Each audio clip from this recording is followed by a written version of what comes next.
La palabra asambleísta María Alejandra Vicuña. Gracias, presidenta. Compañeros, compañeras asambleístas, aquí se habló y se tocó sobre los modelos.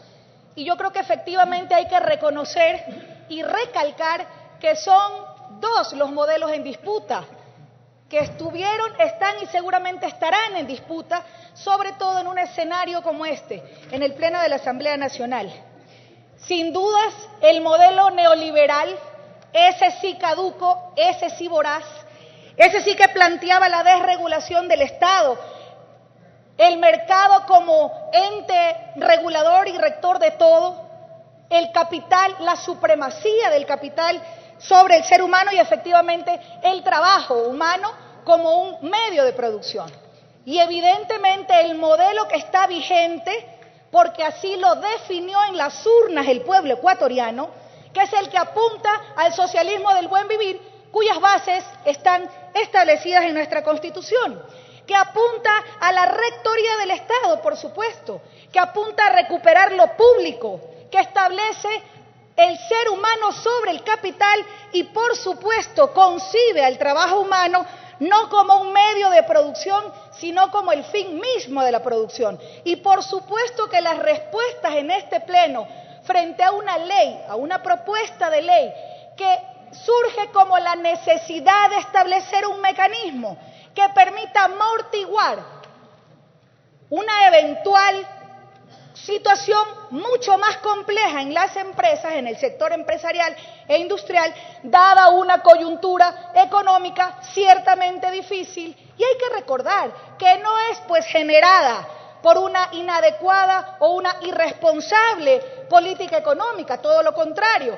Creo que efectivamente es la política económica que ha liderado el gobierno de la Revolución Ciudadana la que ha mitigado el que los efectos de esta situación exógena, de esta situación compleja a nivel económico mundial, evidentemente no afecte como pudiera haber afectado al país. Yo creo que eso es importante reconocer, porque antes de que se vaya también el asambleísta Aguilar, contestarle su inquietud con otra pregunta: ¿cómo responde o cómo solventa el trabajador que pierde pues su trabajo?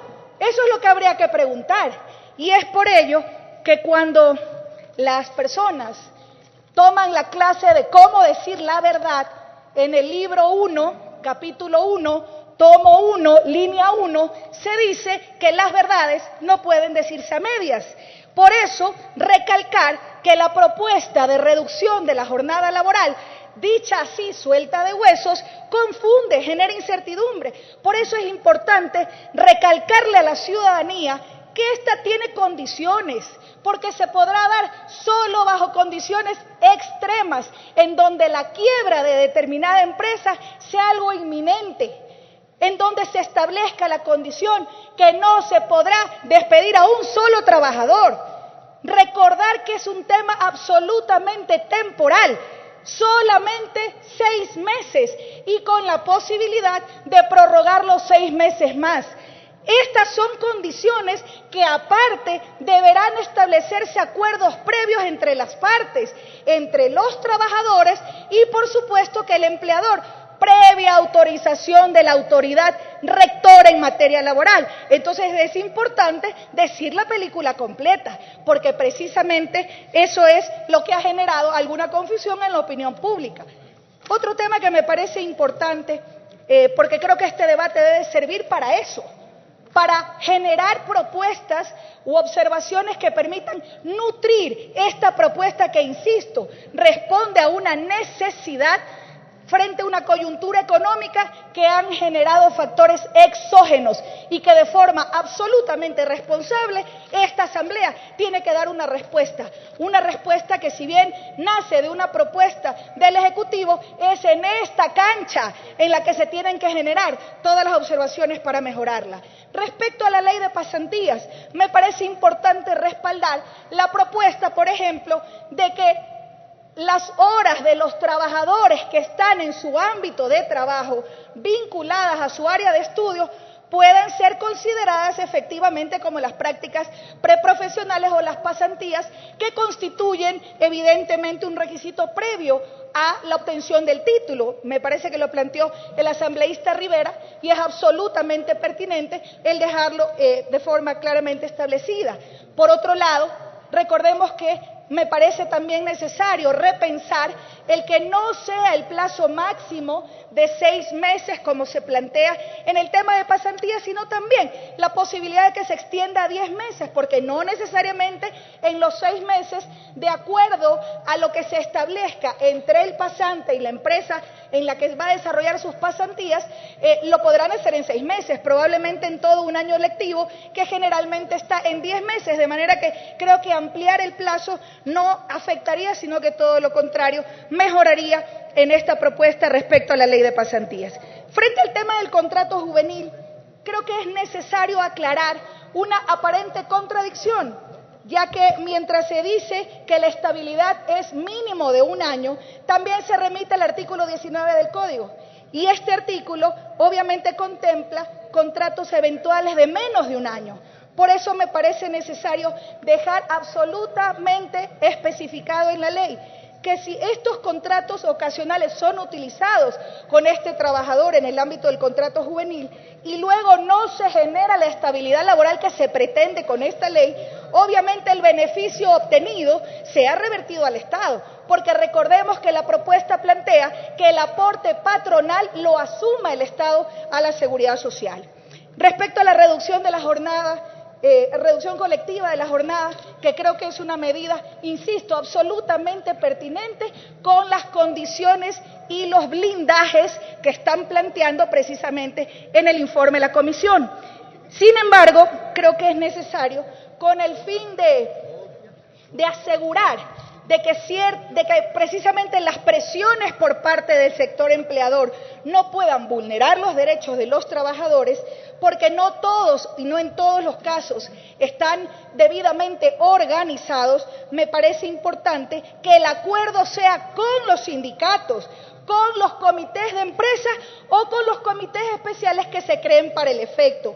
Incluso me parece que esta va a ser una oportunidad importante para retomar en el debate público, en el debate nacional, el tema de la organización sindical por ramas de trabajo. Por otro lado, creo que respecto al tema de la cesantía y al tema del seguro de desempleo, creo que es importante lo que ha planteado la Comisión. Sin embargo, creo que vale la pena, reafirmando el concepto de que la seguridad social tiene una característica solidaria, sin lugar a dudas, creo que es importante acortar el término para poder beneficiarse de este seguro, porque creo que la realidad da muestras claras de que no siempre las indemnizaciones por concepto de despidos intempestivos, etcétera, se realizan con la celeridad que obviamente marca la ley. Incluso previo a aquello, se demoran largas jornadas y un tiempo muy largo en procesos judiciales. Por ello creo que me parece importante que este beneficio debería empezarse a recibir a partir del día 61 y no a partir del inicio del 4º mes como plantea el proyecto de ley. Creo que es un tema importante para ser considerado. Y finalmente, compañera presidenta, compañeros asambleístas, respecto a la propuesta que ya algunas compañeras asambleístas se han hecho eco en este pleno, sobre la posibilidad de que se pueda, luego de los 3 meses de permiso materno, se pueda ampliar la posibilidad de tener una licencia sin remuneración. Yo creo que es importante algunos elementos que ya lo planteó la asambleísta Ponce y que hemos conversado también con la compañera asambleísta Maragusta Calle, que han generado o han desarrollado alguna propuesta que, si bien tiene que ser ajustada, precisada, creo que el concepto es absolutamente pertinente. En la línea de que sea... Tiene un minuto, asambleísta. Gracias, concluyo, presidenta. De que sea no solo para las madres, sino también para los padres. Creo que esto incluso va a ser un elemento que permita generar un obstáculo para que en algunos casos determinado sector empresarial se limite la posibilidad de contratar a mujeres. Me parece que es importante, toda vez que incluso los roles tienen que ser compartidos, y yo creo que ya algunos de estos conceptos ya los expresó la compañera Jimena Ponce en su intervención. Así que me parece absolutamente pertinente y el hecho de que se pueda considerar la utilización del seguro de desempleo precisamente para articular esta propuesta. Muchas gracias, compañera presidenta. Gracias. Tiene la palabra.